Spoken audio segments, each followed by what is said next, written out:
everyone. Ariel Adams here with the Superlative Podcast. Be sure to listen to the other aBlogtoWatch podcast, aBlogtoWatch Weekly, where we talk about the latest news and reviews. Today, my guest on Superlative is John Liley. He is the founder of Markwell Watches, an enthusiast and an active part of the watch enthusiast community in Utah. John, welcome. Hey, thanks for having me on, Ariel. It's been a minute since we've seen each other, but it's good to be here today. Thank you. Yeah, as is the case with many things in this industry, John and I originally ran into each other at a event. I think it was in Las Vegas, where we were there to see brands and things like that.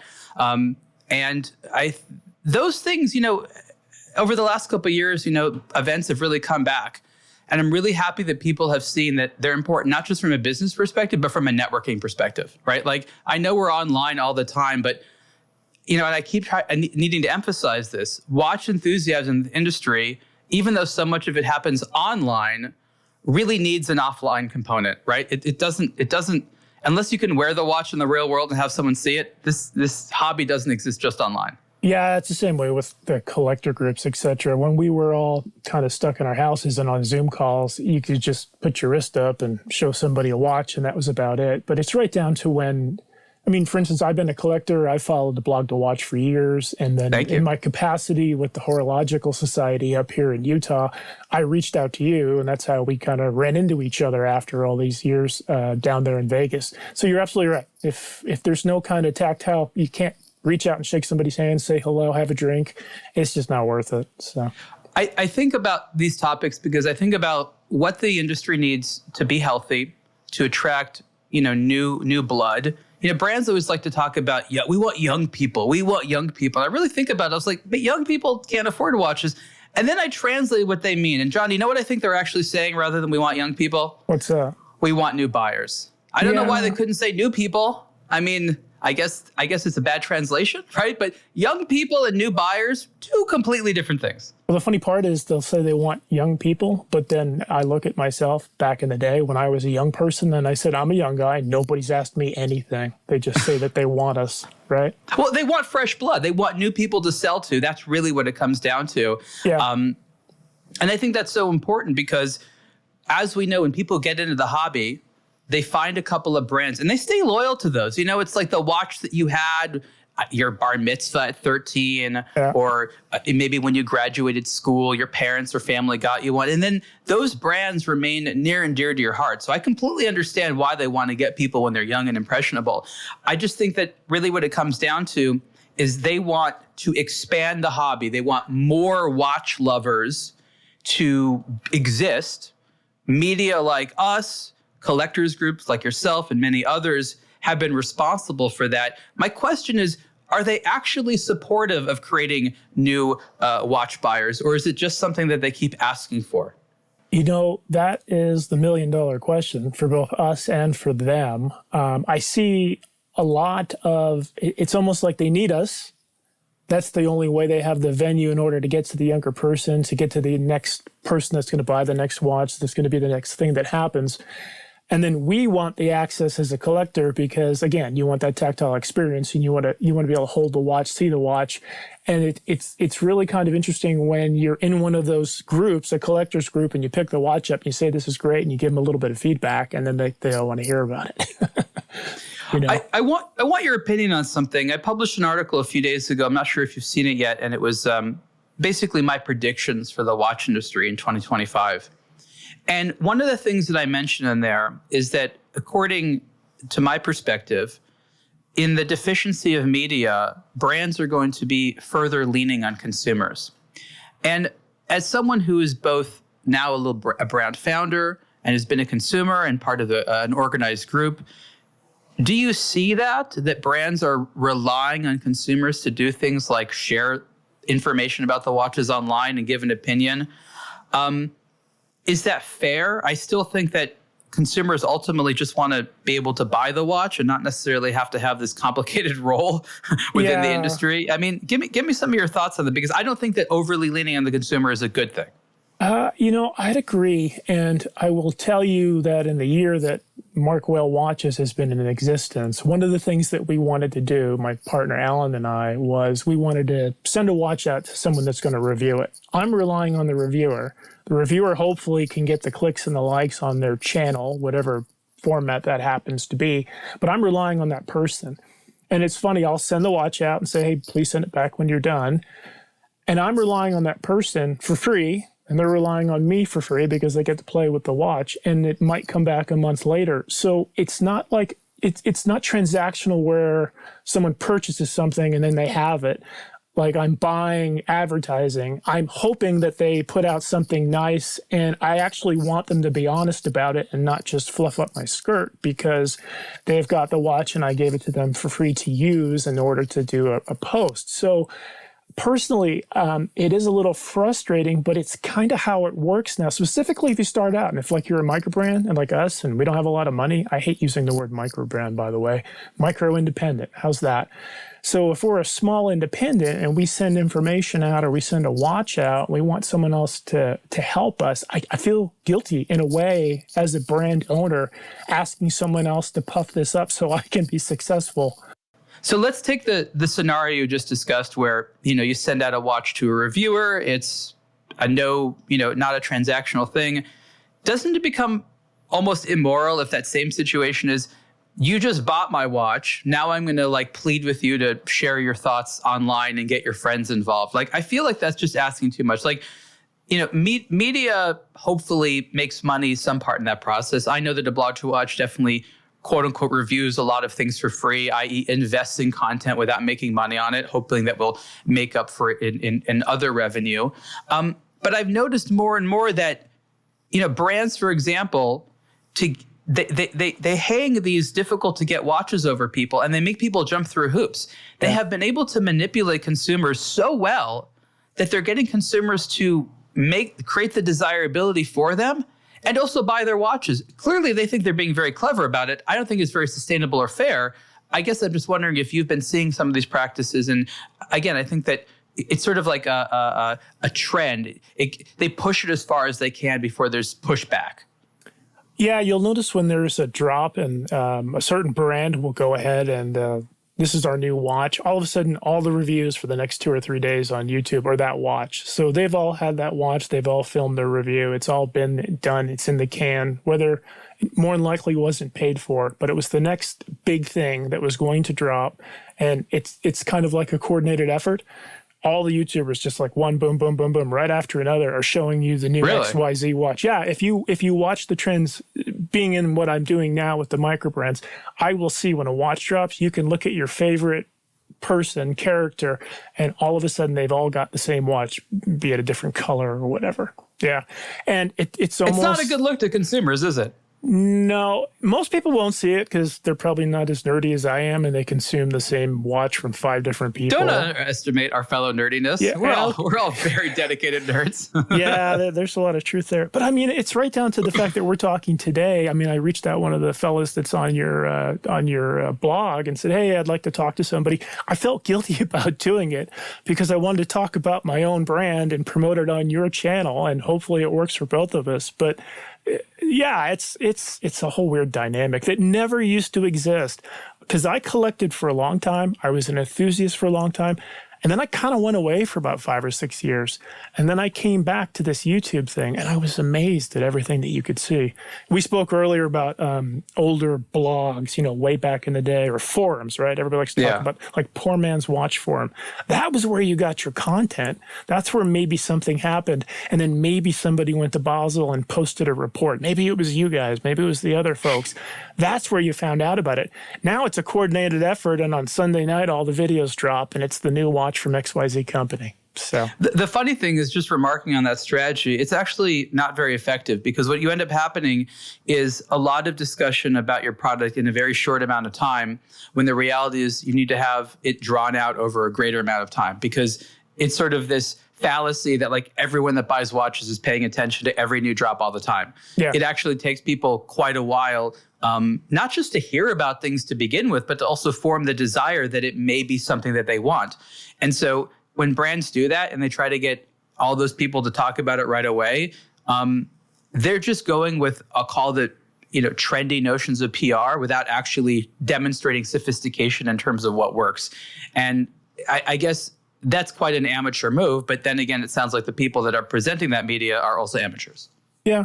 Well, isn't it kind of interesting, though, that after the pandemic, there were a lot of folks that started out in social media, and now a lot of those folks actually work for some of the companies that are out there that we're talking. I'm happy they do. Yeah. For years. Because it's a real person, though. But it's interesting how they went from that to that. Now they're professional. But remember, John, for years, we would never be hired at a brand no matter how good we were. It's taken 15 or 20 years minimum of community involvement for the industry. Is like, maybe I should hire one of these people to help me. Yeah. Yeah. And I can't say it's necessarily a negative thing, but think about the first time you probably rolled into, I probably heard it on your pod, but the first time you rolled into Basel World, and you're like, yeah, hey, we're on the internet and we want to talk about watches. They didn't even know what that was in Switzerland. That was so digital to them. I like to joke about this because it remains particularly on my mind, but for the first, I think, 2 years of doing aBlogtoWatch, Cartier didn't even have a website. Oh, jeez. Like there was no Cartier watch website at any kind. And so I remember they would actually say things like, the internet, this is a dirty place. You cannot buy expensive luxury goods there. Who does that? And I remember having a discussion even years after that with a CEO at a brand who was in shock that Americans bought expensive appliances on the internet, such as microwaves and refrigerators without seeing them. And like, don't you want to speak to someone about them? Like, I don't know. It's a microwave. It's a refrigerator. You can get more information there. But they were fundamentally shocked that these consumers, and honestly, most of the world, just not Switzerland, were doing things, and it just takes them a long time. They say in a sense they're a bit slow and behind the times, which again helps with them making traditional watches. But they're not lying. They very much are slow and behind the times. Yeah, the measurements are right there. I know whether or not the dishwasher's going to fit in my kitchen, right? So I guess, yeah. You know what I will say, though, with watches and dimensions, I'm so happy that from now it's not just the lugs, but, from tip to tip. So people know that it's here to here. It's not necessarily here to here that makes a watch fit. It's one of the things that they actually put on their websites now. And it's got to be from us, from talking on blogs and everything else. So here's the question. When you and I started this to now, we had to make decisions about whether or not we wanted a watch based upon pictures online, information, not being able to see it. But over the years, brands have understood that people are now not seeing things in the store and probably learning about for the first time online, right? When we were getting started, they still assumed that you were going to a store. Yeah. So the question is, have you seen brands do fundamentally more to help people get an idea of what the watch is going to be like online, right? Because as we know, it really requires wearing one of these watches to determine not only if you like it, but if it's a good fit for your anatomy. Knowing that a lot of people make these decisions online, do you feel that brands have substantially stepped up and made it easier to make a decision? Yeah, I think some of them have, right down to the point where I believe some of them have like a simulated wrist simulator where you can... Now, it's not going to give you the feel, but it's going to show the watch on your wrist, right? Like the AR, where the augmented reality, where like it's your wrist with a digitally imposed watch on it. Yeah, that wouldn't even exist just in the previous conversation we were having years and years ago. Just someone would do that or even think about it. They still want you to come in if they've got a boutique or a store, because they still feel that has to happen. I think that's part of that. In my other world business, high tech, high touch. You can be a salesperson and talk to someone over the phone, over the internet. You can send them an email, but unless they can sit down in front of you and actually see it, then it doesn't necessarily close that transaction. You know what I mean? Now, you live in Salt Lake City, correct? Yep. So Salt Lake City is a town, city that you rarely ever hear someone in Europe talking about. What I'm trying to get at is, while it is a major economic zone in the United States, it's not considered a Los Angeles, New York, Miami, Chicago in terms of size, which tends to mean that much of the watch industry, at least the foreign watch industry, probably doesn't have too many stores there, probably doesn't have advertising there. Do you think that there's something to be said about brands increasing their marketing in places which are, again, sorry to say, to them, B cities? Yeah. Obviously, it's a little bit different. Because I still think there's a lot of development they could do. They talk about, you remember the young watch lovers, the new ones? I think they're out there. I just think they're just focusing on a small number of economic centers when the reality is that every state probably has 2 or 3 major cities that need the marketing, that need the presence. What are your thoughts? Yeah, it's a good point to make. Utah has just under 4 million people in it. The Salt Lake metropolitan area has probably got 1 million of those, and the rest are all spread out through this very large state and hiding around all our national parks. But in all of this giant state, we have 1 Rolex and 1 Patek AD, and it's in the same spot. They also sell Omega, Tudor, everything else. It's all in that one spot. If you go a few miles south, there's a mall with a Watches of Switzerland boutique that only went in last year, and it has TAG, Grand Seiko, and Breitling. Okay. And then there's a couple places downtown random, like Norcane, something like that. And that's it. What's interesting is when we started the Horological Society of Utah, one of the things was to bring in these large brands. And they're actually kind of shocked. We did an event about 2 years ago where we brought in Longa, and they came in. One of the individuals, his work was able to sponsor it, had a big open space. And we put 200 people in the room that night. And they had one fella, they had a security, and they had a watchmaker. And then they brought a camera and they did the whole watch and they did a presentation. But I mean, they were blown away. There were 200 people that showed up. So I don't think we already know they don't know how big the United States is. So we already know that. So they already don't know how big it is just in these smaller communities. Yes, thank you for sharing that story. I just think that there's, again, so much development, especially as the watch industry necessarily focuses on the United States as not just the stable market, but also a growth market moving forward. To make the best use out of that, they have to get over this idea that the only people that buy watches live in the big, densely populated urban zones. I think in other parts of the world, if you have like money and class, you want to live in those places. But America has probably just as many individuals who have money that want to avoid a dense city. And the idea of being in a less densely populated place with lots of nature and space for a home, that's very appealing. And that's something that, again, many Europeans don't think about. And so when you go out to places like Utah, if you just look at the demographics, maybe on paper it may not look that impressive, but the reality is that a lot of people who could like watches made a choice. It's not like they have to live out in this rural area. They just can't wait to live in the city. They made a choice to go out there. That's what they like. And they actually don't want to be influenced by city politics. I think if there's anything that the current American political divide has told you is that city dwellers and rural people feel that they're distinct, do not influence each other that much, don't talk that much to one another, are two completely distinct populations. And if you want to appeal to these groups, you have to have one line of communication with the city dwellers and another line of communication with people that want a more rural existence. And that's a very necessary lesson, I think, for just doing business in America. What are your thoughts on that? Well, try to explain this to a watch company and say there's a local collectors group in a city, let's call it Salt Lake City, and I went to it 2 weeks ago, and say you attended, and somebody drove 2 hours to come to it because they live out in the middle of nowhere.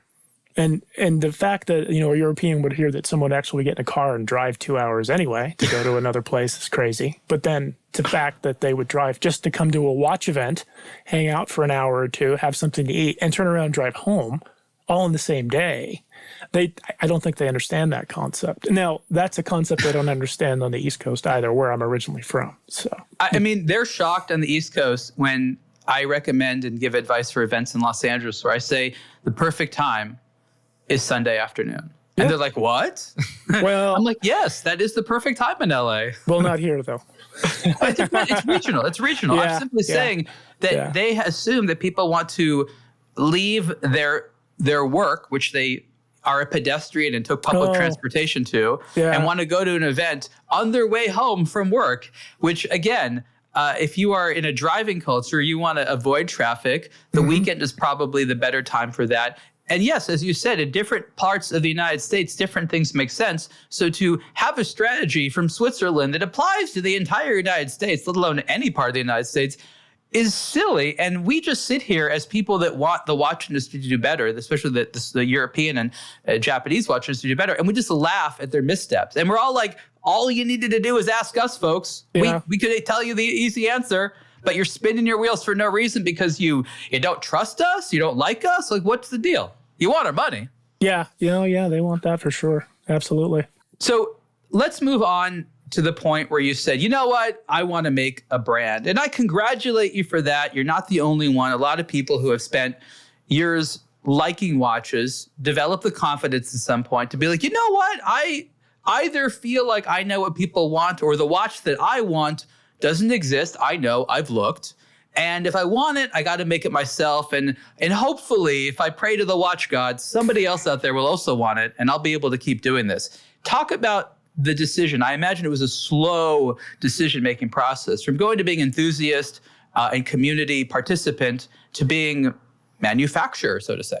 Well, you know that phrase they say, if I knew how hard it was going to be, I probably wouldn't have done it in the first place. I hear that all the time in this industry, yes. I can't necessarily say that because I've kind of been a little bit of a risk taker in my life. I mean, I started on the East Coast and I've been in Utah now for 30 years. That's a whole other story. But it's the same thing for the watches. I was a collector. I was an enthusiast. I knew what I liked. I heard you say this just on a podcast a couple of weeks ago. It's not around, so let's make it. But at the same time, when I wanted to make it so it was wearable, and I wanted to think about it, and I wanted to put the effort into it. And the hardest part was trying to, like, how are we going to pay for this thing? Luckily, I have a friend, business partner that I work with, Alan, and he and I sat down, we figured it out, and it's a slow process, and we've put it together. And yeah, I mean, I do the designs. I mean, I literally draw them on a piece of paper, Ariel. I get out my French curves and my ruler and everything else, and I've got the idea in my head from an old watch that I saw online or on eBay, because I know you're the same way. You sit there at night and you leaf through it. I like the old American type watches, the old Bulivas, the old Hamiltons. Forgive me for saying this, but the micro brand does not need another Sellita-powered diver that looks like a Submariner. There's plenty of them, okay? You know, I heard that phrase today. I'm stealing that phrase. And it's true. And am I going to make one? Probably. But the one thing that always drove me nuts was if you're going to find these old Hamiltons or Bolivas on eBay or something, they're not that big. I mean, I'm 6'4" and I weigh 200 pounds. I got a 7¼ inch wrist, depending on how much I eat, maybe 7.5. And to wear a 33 millimeter watch just wasn't going to work for me. Now, my grandfather was bigger than me, and that was his watch. It was an old Bulova. That's what started this. That's what figured this out. And that's when I developed the Telford case, because I named the case after my grandfather. And again, I put the design together, and I made it so it would fit everybody. At least that's what I think. You've got an example of one there, kind of a pet project. Yeah. Mine's the same, but you'll notice, you probably don't notice, I made it a right-hand drive, so I put it the other way. Oh, okay. Yeah, there's a little trick with the Sellita SW200. The feet on the dial are the same spot. So if you don't have a date wheel, you can swap it. And that makes sense. Yeah. So that mean you're a lefty? No, what happened was I'm a collector. So on that odd day when I had a different watch on my left wrist, someone says, well, don't you have your own brand? I'm like, yeah, I do. Well, how come you're not wearing it? So then I can walk around like this. Okay. So sometimes and honestly, I only double wrist when I go to a meetup or something like that. And I go, where's one of your watches? I'm like, oh, okay, here's one. Yeah. Those truly are amongst the only instances that works. I thought for a while that, especially when smartwatches came out, where you could sort of double wrist. I've seen people do it. My applaud the watchmaker effort. does. Yeah. But if you're not around other watch guys, it's hard to get away with that. It's sort of a weird fashion statement. Yeah, people are like, what are you doing? I'm like, well, well, I'm trying to keep an appointment in another time zone. Yeah, like to wear one piece of obsolete technology is one thing. To have two of them at the same time, you're taking it too far. There's delicate balance there. Yeah. I mean, Yeah, sorry. So anyway, like I said, I draw the images out on paper. I have someone that puts them together and does the renderings for me. We send them off to the manufacturer. They do the technical drawings. I send them the measurements. They send them back. And then with knowledge, I have this here. I mean, we made a 3D print so I could see it, so I could physically touch it, know how it's going to sit on the wrist. And that's how we did it, because I wasn't going to just go, pick this case off the shelf, this dial off the shelf, these hands, everything in the watch that you've got there. It's a little bit of a pet project, that first one that we did. Now, when you do this, you have special powers as an enthusiast because you've seen so many watches. You can look at the final, prototype and be like, that works, that doesn't work. The question is, how challenging is it to communicate to the factory what you want? How do you give them feedback when it's not what you want? Because again, a slight difference of finish, a slight difference of shape, slight difference of color can make a huge difference. And of course, you'll notice there's a problem. How difficult is it to get the factory to make what's in your head? That's a really good question that came up last week. In the real world, I'm in real estate and mortgages. So I live within this 30-day timeline. People usually buy a house within 30 days. So they go under contract, and then I have to back everything into it. The thing that I've had to learn is, it's no secret, most of the manufacturing of parts and pieces are done in Asia. So you've got to deal with Asia. Then you have to have stuff put together there. Then you have to have it shipped back over to Switzerland if you do the Swiss made, which we've elected to do on this first bit. The assembly and the parts and the testing and stuff has to be done there. Then that watch has to get shipped back. I was on with the manufacturer today, and I'm working on the third iteration. You've got the first version of our Telford watch. I've got the second version on my wrist here, and I'm working on the third version. Well, the technical drawing came back and something's missing that I had already talked about that should have been in there. So now I've got to tell the guy, but we have to wait till 6 o'clock at night when Asia wakes up so we can talk to someone over there at the factory. That's the hard part, because not only do you have to figure out, because some people, they listen, some people they see. So you're talking to your fella that's your interim person that then talks with the factory. So then he has to communicate it. And then there's probably a language barrier. And then there's a lot of serendipity. Sometimes a mistake can become something perfect, and that kind of happened a little bit on some of the stuff on the first watch. But it is a little bit frustrating. I think the thing that drives me nuts is it takes longer than I wish it would happen. In my world, I make a phone call. It can happen within an hour. It can happen within 15 minutes. I do this. I'm waiting 24 hours to a week, because you just had to pull something out of line in manufacturing, or you had to retool something, or you had to change something. That has been a learning curve for me that drives me nuts. I'm learning to relax into it, or I'm learning to be more detailed in the beginning when I put stuff together. Because if you're not, just like you said, it's going to come back. You're like, I didn't want that. Originally on this watch, we wanted holes in the case so you could change the strap with a tool. This watch didn't come out that way. On the next set, they will. Okay. But it was on everything I wrote down. It was everything that was there. But then when all the shiny watches showed up and they were ready for sale, they weren't on there. Okay, so they just completely did not do it. I see. Yeah. Interesting. Yeah. So there are little things like that. So you have to tell them. That's what drives you nuts. You have to tell them it's not like, I don't get a haircut anymore, but it's not like you go get your hair. Yeah, maybe a little here, a little there.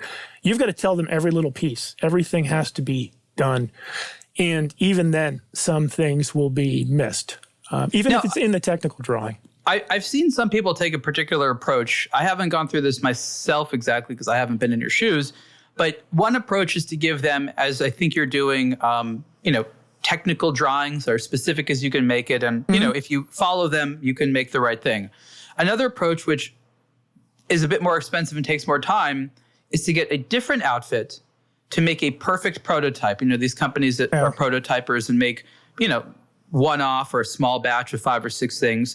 You make sure that those are perfect. You then go to the factory in Asia, or maybe the prototyper is also in Asia, but it's the factory, and you say, okay, this is perfect. You need to replicate this. Yeah, that's the middleman piece. And it's no secret I work with Steve Romer over at Swiss Watch Company. Popular He's my middleman. He works with the factories. He's had relationships with factories over there for 30 years. He used to originally work for the Swatch Group. He knows everything about everything.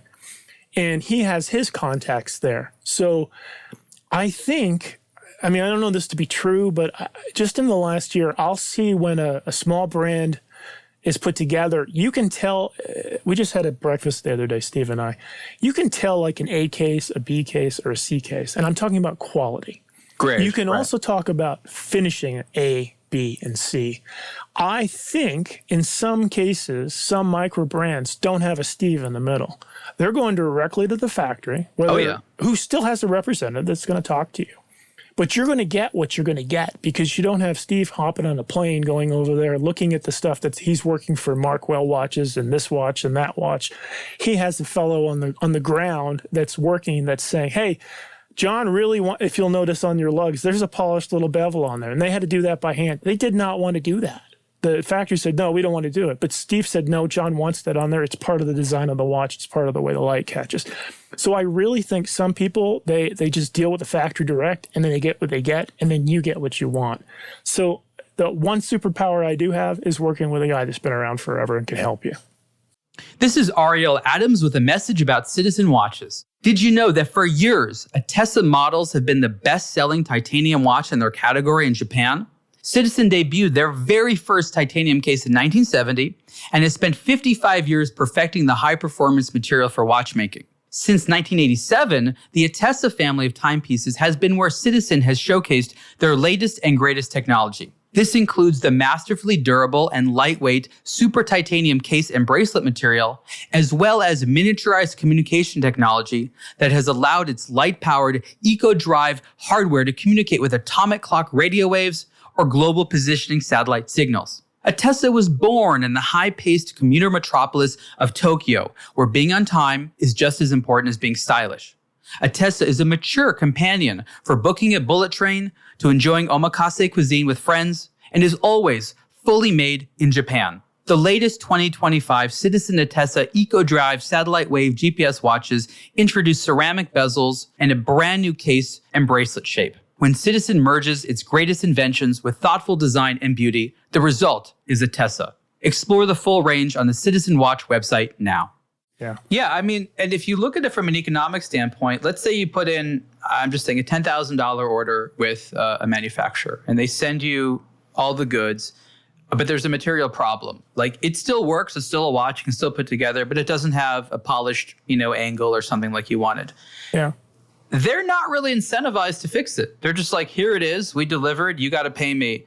And even if it doesn't match the order, they're like, this person's going to be too complicated. We don't necessarily want to work with you again. Like, you actually have to convince them to do the stuff for you. Like, you have to sweet talk them because there's no like contractual legal protections you really have. It's the relationship. What are you going to do? Go to China and sue them? Good luck.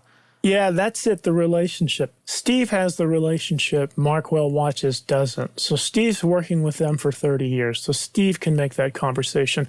I think, who is it? Toledano and Chan. Phil Toledano was talking, like when they wanted to make their bracelet the way they wanted to make their bracelet, they're like, no, we can't do that. So they literally had to sit there. It's like, no, this is the way you're going to do that. Now, I don't know what their relationship is or whether they have a Steve somewhere that can work for them. But I can see where that frustration would happen because it's either you get what you get. Even down so to when we originally did the dials for the watch that you have, they're brushed silver, right? Well, some of them came back in brushed gold. I didn't order any in gold, but the factory said you. How random. Yeah, the factory's like, here, you'll want these. I'm like, no, I don't want those. That's pretty funny. So yeah, let's talk about that. And speaking of our eBay, our addiction? eBay travels, I have over the course of my years, especially years ago, spotted many watches whose dial seemed to suggest that the wearer was part of the Masonic Guild. Yes. The funny thing is these watches would pop up all the time. I wasn't searching for these, but I happened to see these things. Yeah. And I was very intrigued by them. I remember in college, I had a friend that was joining the guild, so I learned a little bit about it, but it's obviously by nature a mysterious institution. I guess the first question I have is, what do all these symbols mean?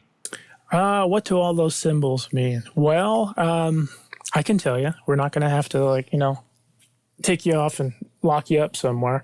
If you'll notice at the top at 12 o'clock, and this is our Memento Mori watch, and it's our first watch, which we designed off an old Hamilton or an old Bulova from the 60s.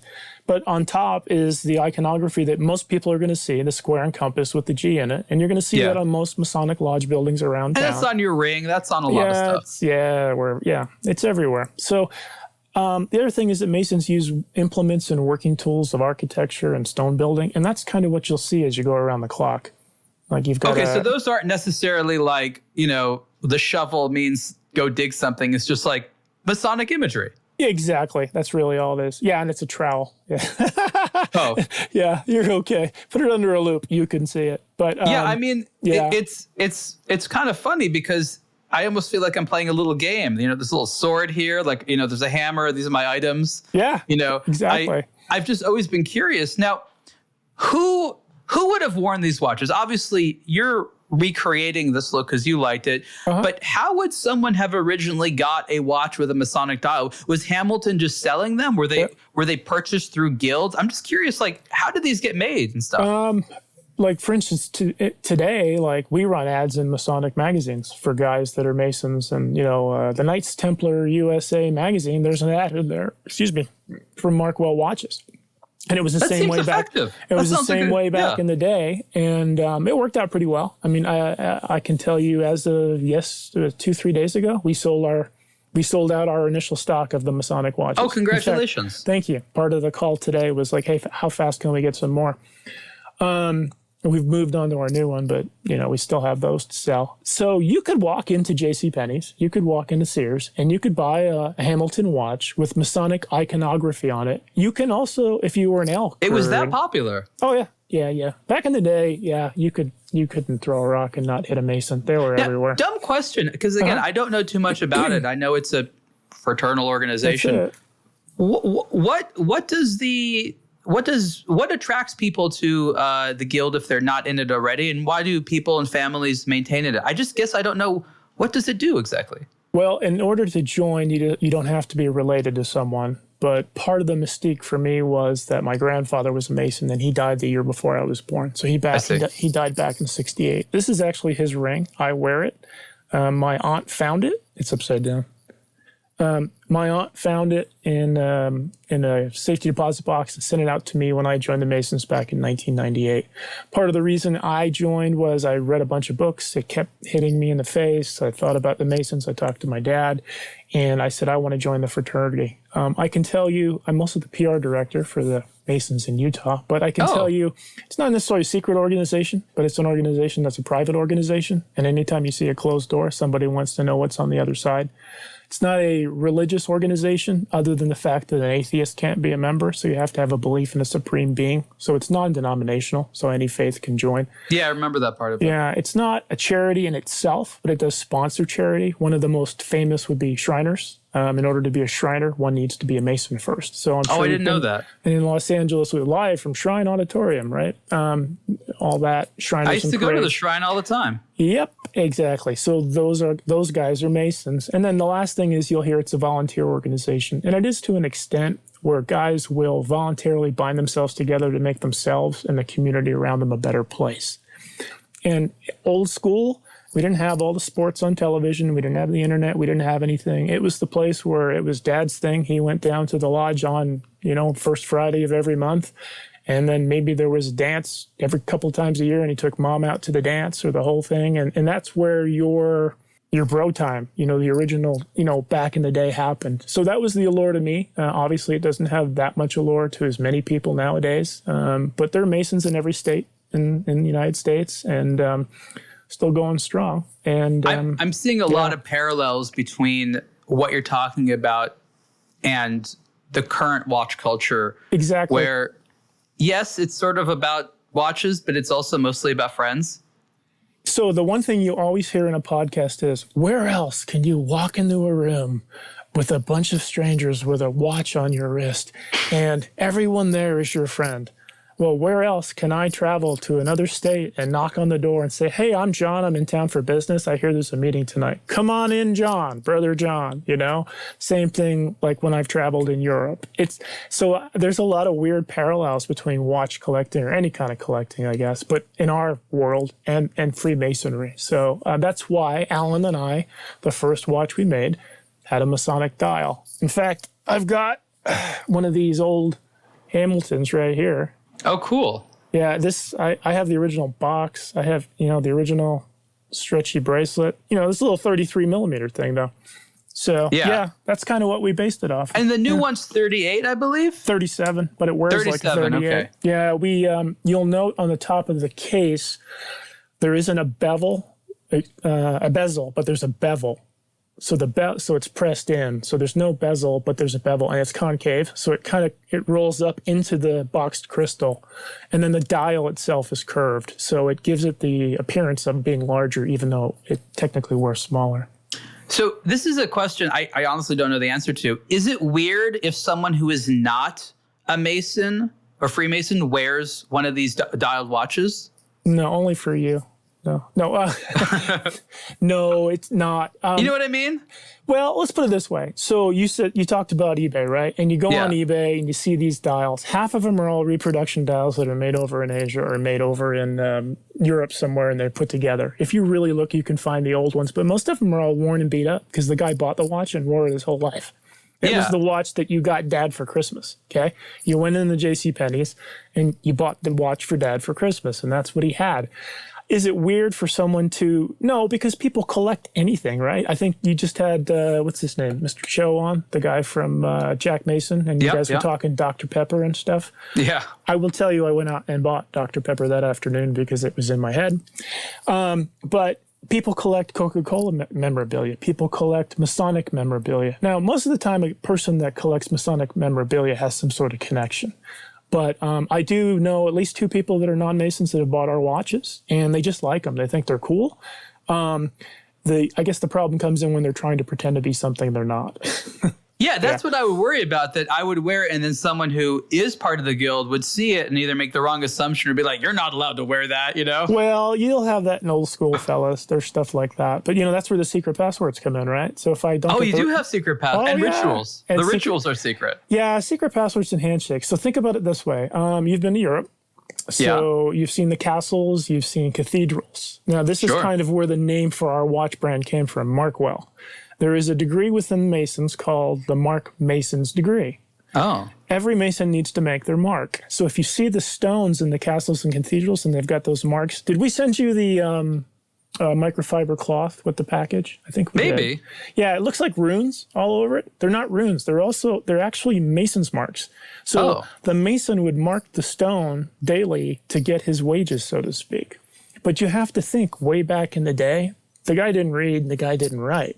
So when he traveled from town to town as a Freemason to work on this cathedral or this castle or whatever, he's going to say, hey, I was talking to the guys over in Canterbury and now I'm here in London and you guys want to build a castle. And Bob said I need to come here to work. Okay, great. What's your grade? He'd have a password and he'd have a secret handshake. And that's how he got paid for the day. So if you extrapolate it all the way back that way historically. But in order to get paid when they carved the stones or did whatever they did, they had to make their mark. So you need to mark well, make your mark, and then that translates into life, making your mark in life. Oh, okay. So that's what the name. Thank you for explaining it. Yeah, it just kind of came to me one night.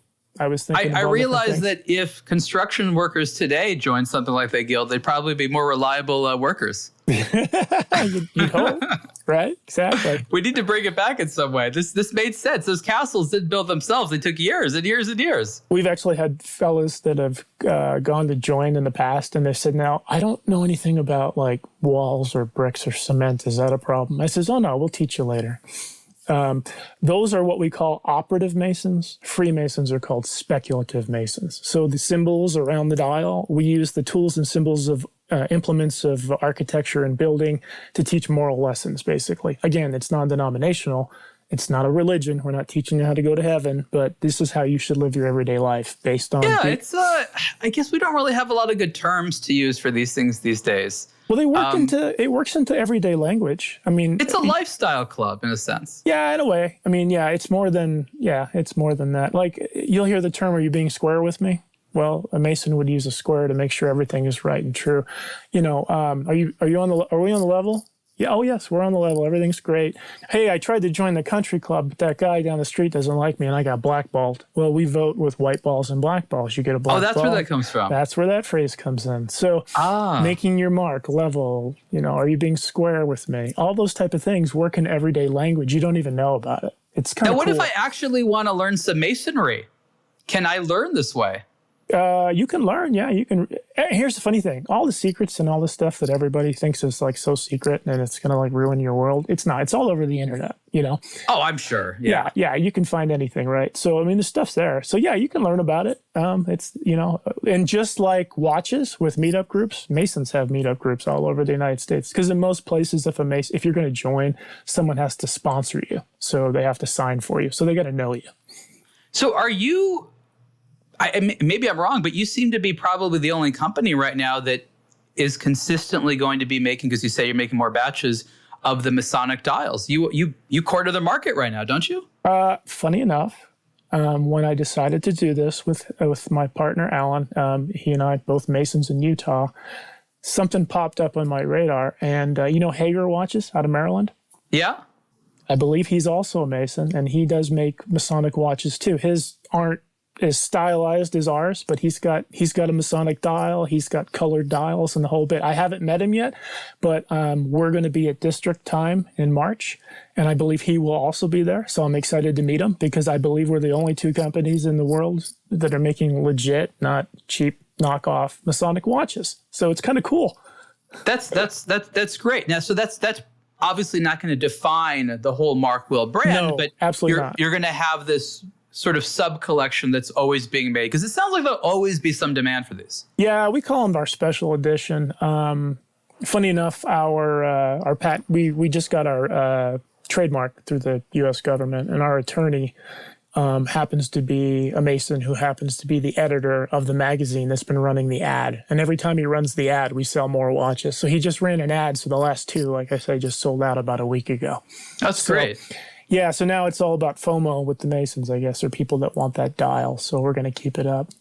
Well, I mean, what I've seen in this industry is that growth and success often comes from finding unrepresented interest. If there's a buyer or a type of watch out there that people want that no one makes yet, or at that price point, and you satisfy that itch, so to say, you can do well. It's very challenging, as you said earlier, to just make another indie dive watch and expect to do great, because it's such a populated field.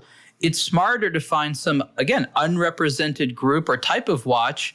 And then, I mean, of course, other people jump on board if it's successful, but at least you got a couple of years head start, and then you can move on to something else. That really seems to be a good formula for success as a small maker. Yeah, here's the thing. The funny thing is, like, you'll see people that'll make a Masonic dialed watch that's not really nice that you'll see on eBay. And it's just a cheap, take it off the shelf diver's watch with a Masonic symbol on the dial. Well, that's kind of dumb. It's not in that tradition of something cool like that old Hamilton that I just showed you in the past. That's a niche that we used, but we started that way because we wanted to make it more than just another micro independent brand. We wanted to make it ours, and we started out with that watch because it's paid for. Like we've put all the money out. If it doesn't work, we've got a bunch in the garage, right? And we hand them out for Christmas presents. But we started that way because we wanted to make a legit brand. And you're right, we've moved on. We're not a Masonic company. We're just two guys that happen to be Masons that made a Masonic watch, and we put it under special editions on our website. Okay. And we just now have launched our Datematic watch, which kind of has overtones of things of the 50s and 60s as well. And it's in the same case. And that's a watch that anybody can wear. And it comes in fun colors like blue and green and black. And it's either stainless or gold. And we worked our way into that. And like I said, I was on with Steve's son today, talking about some stuff we're trying to work out with the factory so we can have some sample watches for another one that type watch, so we can bring them to DC in March. Yeah, that's great. I'm going to change tack a little bit here and ask an interesting question, your opinion about the trajectory of some of the collectors in the United States. We have today this big line almost. It gets fuzzy in places, but between sort of independent, small, we'll call them micro brands. I don't like that term either. And the established big brands. Either they're from corporate groups or they've been around and made watches for a long time. And I feel like these exist very much in two different camps. The question is do people start with independence and then move into the bigger ones? Is it the other way around? Can they enjoy both of these at the same time? I have my own opinions on this, but since you interact a lot with a lot of collectors, what do you see as the trajectory? And how do these worlds of established old names and new entrepreneurial watches, how do these interact? Because the brands don't even go to the same events, right? There's like a very big difference between them. And I want people to like both of them, but I wonder if that's actually happening. Well, think about it this way. Like I said, I've been collecting probably 30 years or something, okay? I got stuff that goes way back in the day. And back in the day, you had some of the OG guys like, what's his name? Bill Yao over at Mark II, right? So you had him, you had a few others. That was the original micro brand. That's all you had. Or you had Seiko, or maybe you had Casio, maybe you had Citizen, maybe you had something like that. That's all you had to play with. Now you have amazing different types, versions, all kinds of watches through these micro brands that you can grow up in the hobby. I hate using the word the hobby too, but it kind of is. You grow up in the hobby, and then maybe one day you've got the money where you spend $2,000 on a watch, or maybe you spend $4,000 on a Tudor, or maybe somebody calls you and you get lucky enough to be happy enough to buy a Rolex for $10,000. So you grow up in the brand. I mean, this is going to sound weird, but think back about 20 years ago, and what's his name, old A.L. Lalo from Invicta? He was on all the shop TV shows, and he was showing watches. He was kind of the YouTube of accessible watches that you could see. I myself would buy some of those. I have a couple Invictas still left. But you work your way back up into that, and it's great. I think, though, there's a trap. I went to a local meetup that's outside of the Horological Society, and I was sitting down, and I brought a couple of my watches, and I was showing the folks. And the guy next to me goes, "Well, how many watches do you have?" And I says, "Well, I'm like you when someone asks, oh, I don't know, I've got a few." And he says, well, do you have more than 100? And I said, well, I don't know. I might. I don't know. I've got all different kinds of stuff. He says, well, I have over 100. I says, that's great. And he brought a box, right, Ariel? And he opens it up, and it's got 9 watches in them. They're all micro brands, some of them really nice ones. And some of them still have their stickers on them. He's never even worn them. And this is the trap they fall into with this consumerism, or with this, click, click, click. They've got to buy it because somebody showed it to them. And I did the math in my head, and I'm like, at $500 a watch, at 100 watches, you could have about 3 or 4 really nice watches right now, or you currently have a lot of credit card debt. So yeah, there's a lot more options to grow into it, but then there's a lot more traps because there's so many more options now. I think the concern that I have is people buying watches for reasons other than wanting to wear it. That's really the problem for me. Because when you buy a watch for reasons other than you want to wear it, you have the problems like you said. You don't wear it.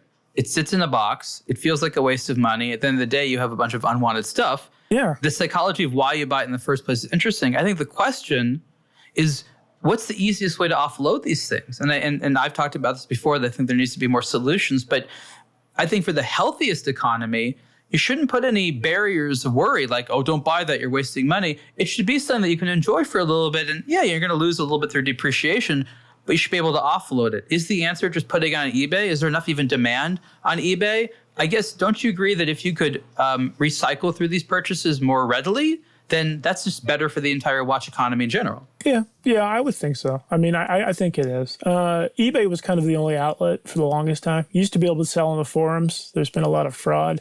I myself have fallen at least once in the last 20-something years. I was so mad.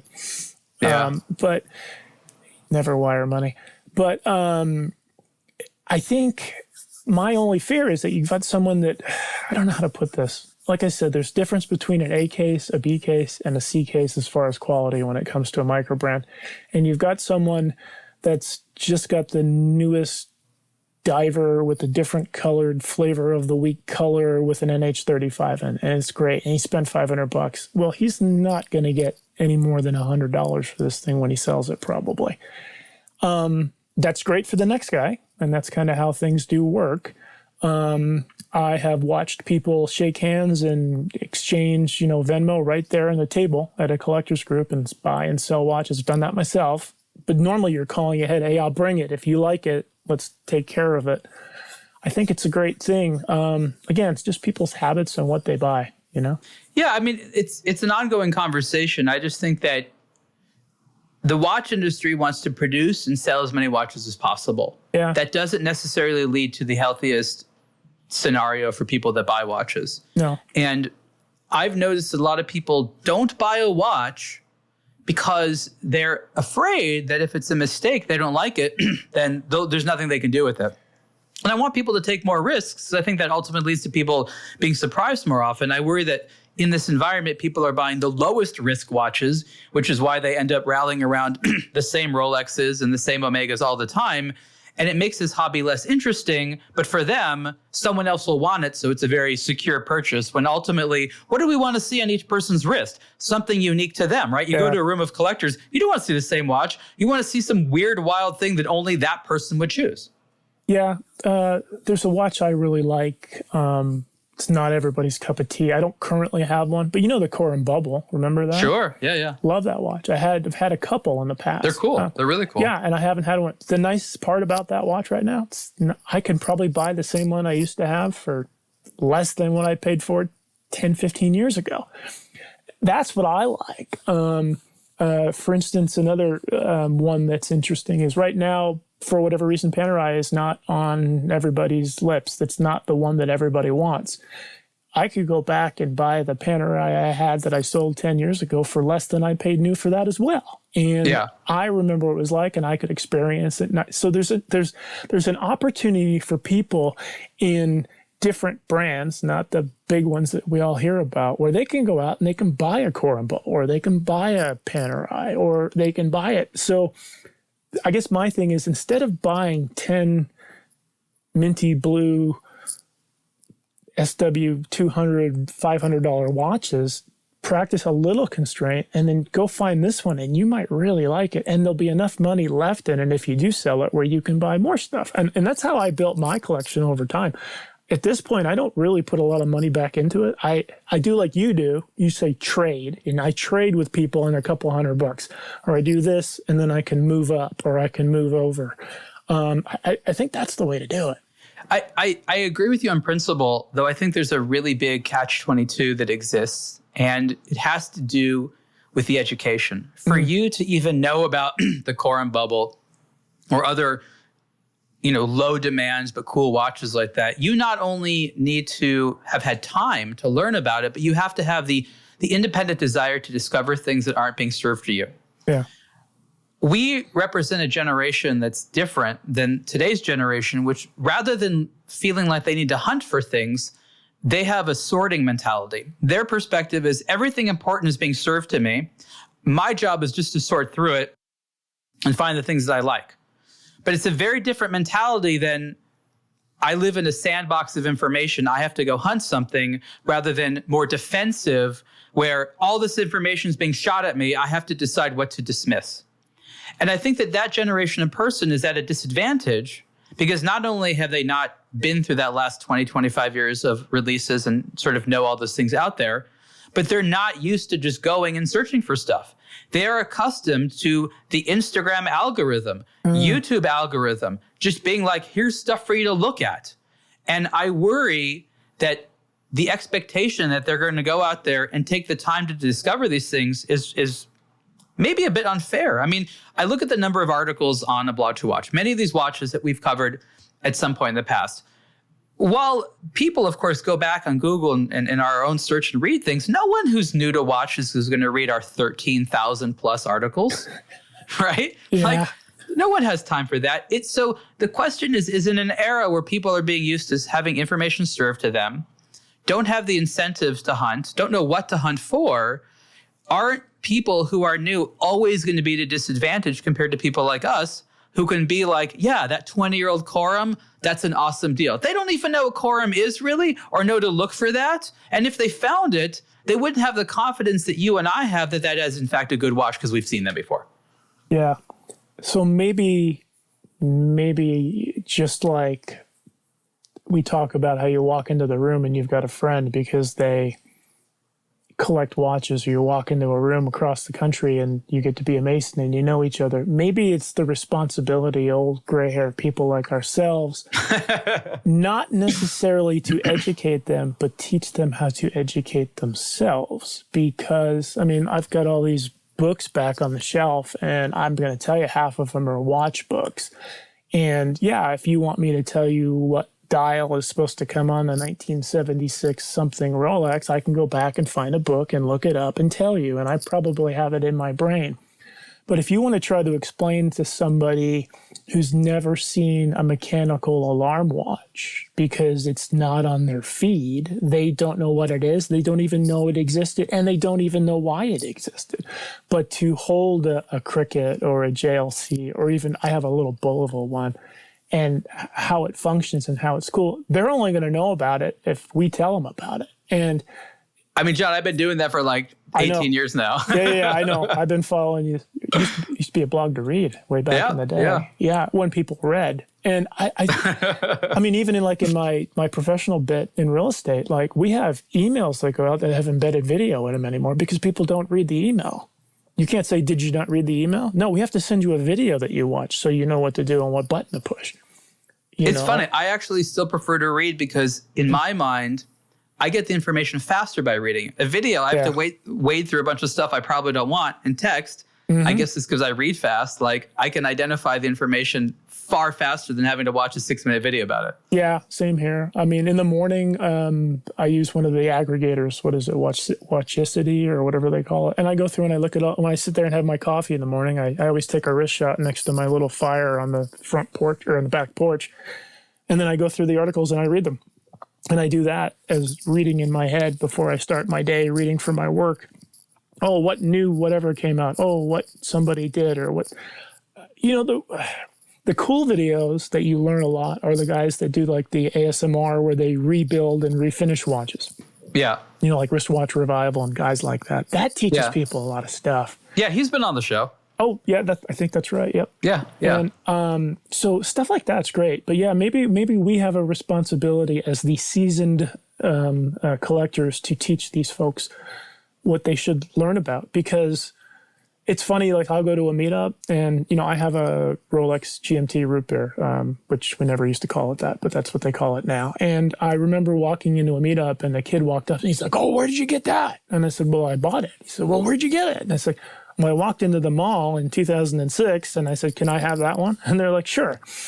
And I said, that's how it used to work back in the old days. But to him, it was just something he had seen, like you said, on the algorithm. But it was something that I wanted because my soccer coach, when I was 10 years old, had one, and he had the matching gold Porsche with the phone dial rims on it and everything. and that's the watch that, like, when I made it someday back in 2006, and I bought it for whatever milestone I met in business, I bought that watch.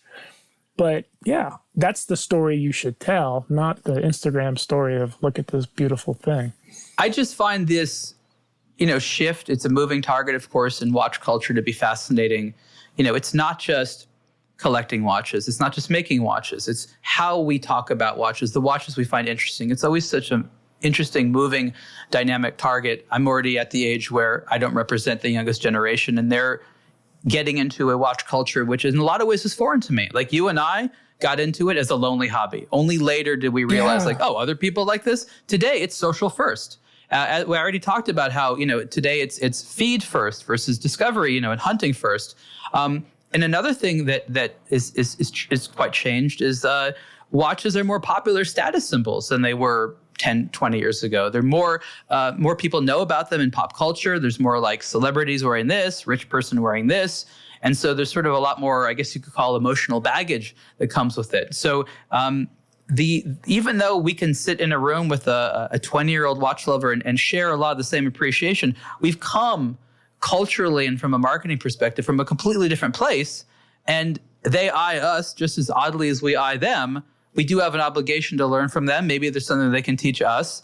But I just think it's very interesting that this is now part of being a watch collector, is how you get into the hobby and how you absorb your media has a huge impact on what you buy and what your opinions are, doesn't it? Yeah, absolutely. I find it interesting on some of the apps that I've been on. The person will have like several 50 whatever watches, and they've been collecting watches since 2020. And I really think, did they really get to experience any of those? Or again, was it the button that they pushed? So I know I'm going back to the previous point, but is this some person that I need to talk to and explain to them? Why don't you enjoy something that you've got first? Why don't you think about it first before you buy it? Why are you going to buy it? What purpose is it going to have for you? I mean, I have a watch that I always take camping. Right? That's the one I wear when I go camping because I know I can beat the snot out of it and it's going to be fun and it's great. But then there's those times, and I'm sure you've got the same problem. You open your watch box. Oh, I'm going to go to that meeting. Which one should I wear? It's almost like I should just wear one color of clothing because I don't have to make a decision, because it's going to be really hard to figure out what watch to strap to my wrist today.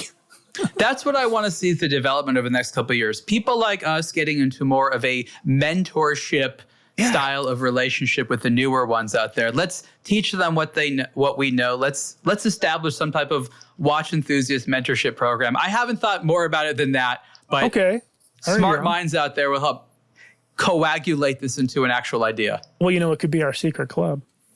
We have to have a handshake too, right? Yeah, absolutely. We could do that. Okay. That means I have to remember. I'm terrible at remembering these patterns. Like I can't dance because I can't remember dance moves. But I'll figure it out. John, we're basically out of time. This has been the Superlative Podcast with John Liley, the founder of Markwell. John, before we end, just tell people where they can learn more about you and the watches on the internet. Sure. We're on Instagram under Markwell Watches, the same with Facebook, and then it's markwellwatches.com. Sure. John Liley on Superlative Podcast. John, thank you so much. Thanks, Ariel. Appreciate it very much.